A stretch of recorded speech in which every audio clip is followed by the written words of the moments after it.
नमस्कार मित्रांनो, आज आपण श्रीदेवी महात्म्य कथेतील अध्याय 3 महिषासूर वध नावाचा अध्याय वाचणार आहोत. जिची अंगकांती उदयकालच्या सहस्त्र सूर्या समान आहे, जिने लाल रंगाचे वस्त्र परिधान केले आहे, जिच्या गळ्यात मुंडमाळा शोभून दिसते आहे, जिने दोन्ही स्तनावर रक्तचंदन लावले आहे, जिने आपल्या हातात जपमाळा विद्या अभय व वर नावाच्या मुद्रा धारण केल्या आहे, 3 नेत्रांनी सुशोभित असे जिचे मुख कमल शोभून दिसते आहे, जिने आपल्या मस्तकावर चंद्रास बरोबरच रत्नमुकुट धारण केला आहे, जी कमलासनावर विराजमान झाली आहे, त्या जगदंबा भगवती देवीला मी नमस्कार करते.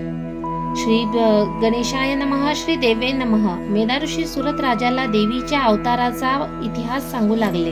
देवीने महिषासुराच्या सैन्याचा नाश केला हे पाहून अत्यंत क्रुद्ध झालेला चिक्षुर नावाचा सेनापती देवीशी युद्ध करण्यासाठी धावून आला. चिक्षुर आणि देवी यांचे भयंकर युद्ध सुरू झाले. चिक्षुराने देवीवर बाणांचा वर्षाव सुरू केला.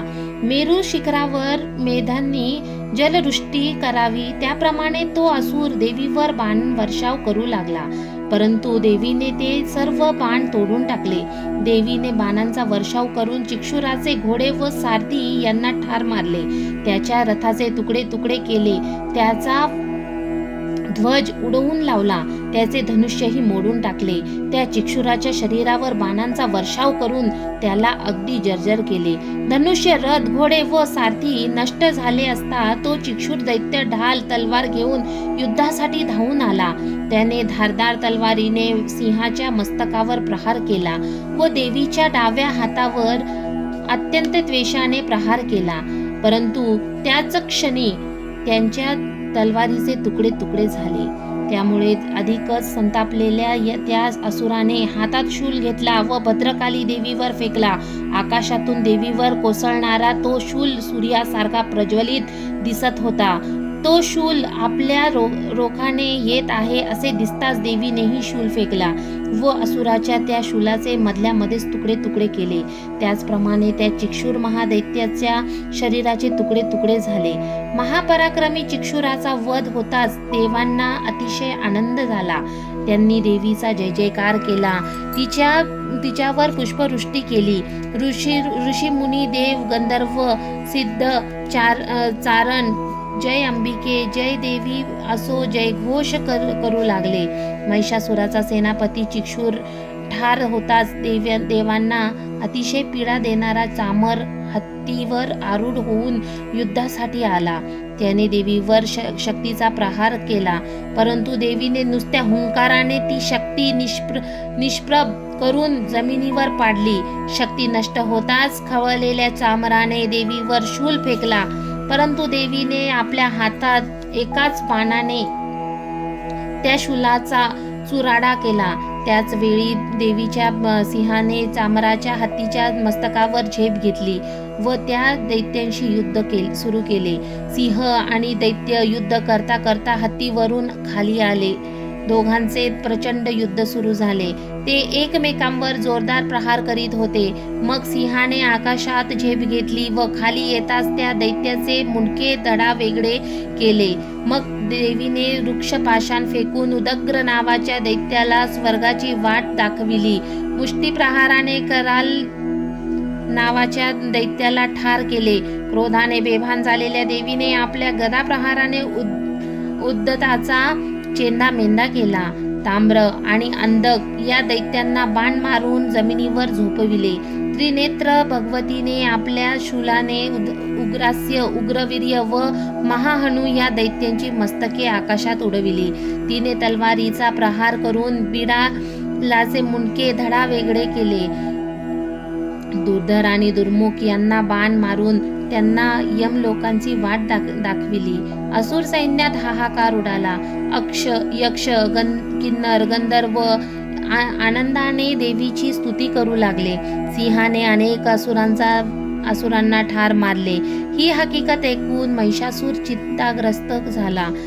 आपल्या असुर सेनेचा संहार होत असलेला पाहून क्रुद्ध झालेला महिषासूर रेड्याचे रूप धारण करून देवीच्या सैन्यगणांना पीडा देऊ लागला.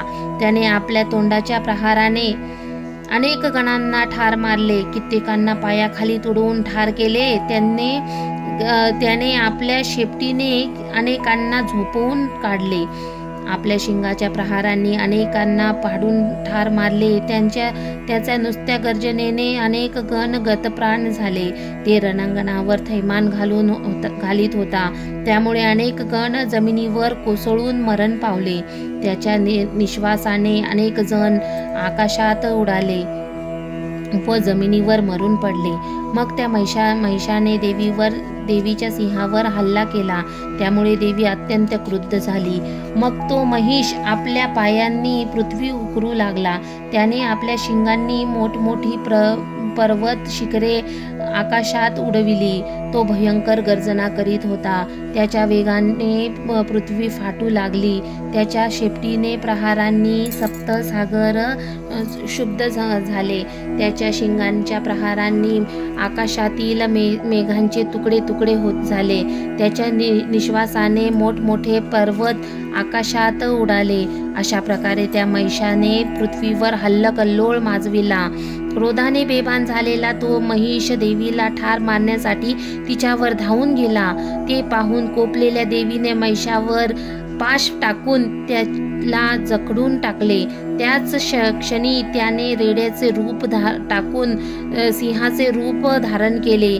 देवीने त्या सिंहाचे मस्तक तोडण्यासाठी हाती खडक घेतले. त्याच क्षणी महिषासुराने सिंहाचे रूप टाकून मनुष्य रूप धारण केले. तो खडक चर्म घेऊन युद्ध करू लागला. देवीने त्याला ठार मारण्यासाठी धनुष्याचा बाण लावला. तेव्हा महिषासुराने हत्तीचे रूप धारण केले. तो आपल्या सोंडेने सिंहाला खेचू लागला. तेव्हा देवीने त्याच्यावर खडक फेकून त्याची सोंड तोडून टाकली. मग तो महिषासूर पुन्हा रेड्याचे रूप घेऊन सगळीकडे थैमान घालू लागला.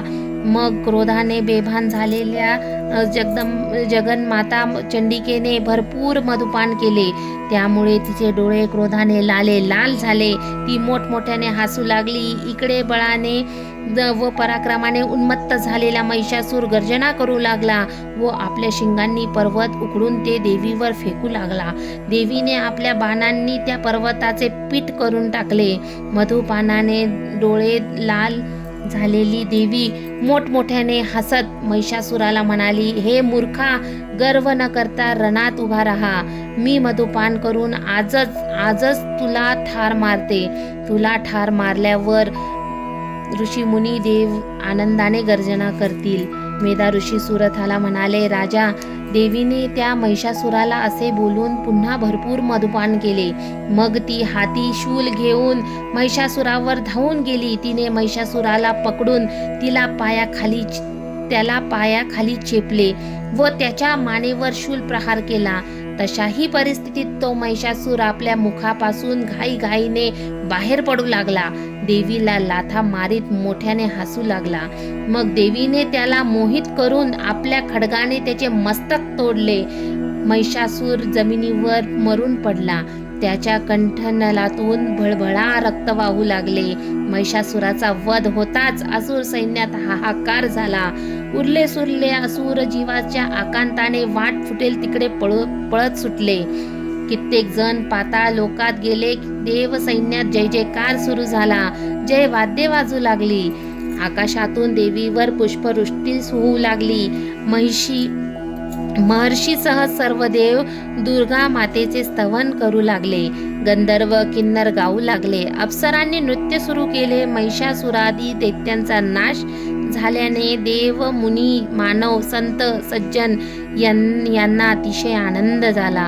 हे महालक्ष्मीचे आख्यानचे श्रवण पठन करतील त्यांना सर्व पुरुषार्थाची प्राप्ती होईल. श्री मार्कंडेय पुराणातील सावर्णिक मन्वंतरातील देवी महात्म्यातील महिषासूर वध नावाचा 3रा अध्याय समाप्त.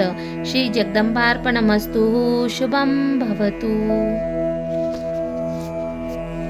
मित्रांनो, मी आशा करते की मी सांगितलेल्या माहितीचा तुम्हाला लाभ मिळो व तुम्ही जर माझ्या चॅनलला सबस्क्राईब केलं नसेल तर माझ्या चॅनलला सबस्क्राईब करा. धन्यवाद.